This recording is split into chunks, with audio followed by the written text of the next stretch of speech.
অভি, অফিসে বেরোলাম তাহলে আমি। অফিস যাচ্ছ? হাতের মধ্যে এরকম বালতি, ব্যাগ, সবজি এসব নিয়ে তুমি অফিস যাচ্ছ? হ্যাঁ, এগুলো নিয়েই আমি অফিসে যাব। আমি ঠিক করেছি এই কাজগুলো আমি অফিসে গিয়েই করে নেব। এই যে সবজি, এগুলো আমি অফিসে গিয়ে করে নেব, কেটে নেব এগুলো। আর এই যে জামা কাপড়গুলো, এই জামা কাপড়গুলো আমি অফিসে গিয়ে একেবারে কেচেও নেব। আরে পড়াশোনা জেনে অশিক্ষিতের মতো কথা বলছো কেন?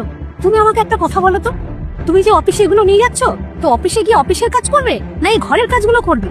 তোমাকে তো অফিস থেকে বের করে দেবে। আমি তো অফিসের বসকে আরেকটা কথাও বলে রেখেছি, যে অফিসের ছাদে আমার জন্য একটা গ্যাস ওভেন, একটা সিলিন্ডারেরও ব্যবস্থা করতে, যাতে আমি রান্নাটা ওখানে করতে পারি।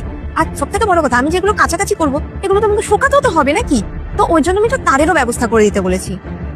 এই যে আমি কথা কথাটা একটা জিনিস ভুলেই যাচ্ছিলাম, এক সেকেন্ড। কি করছো?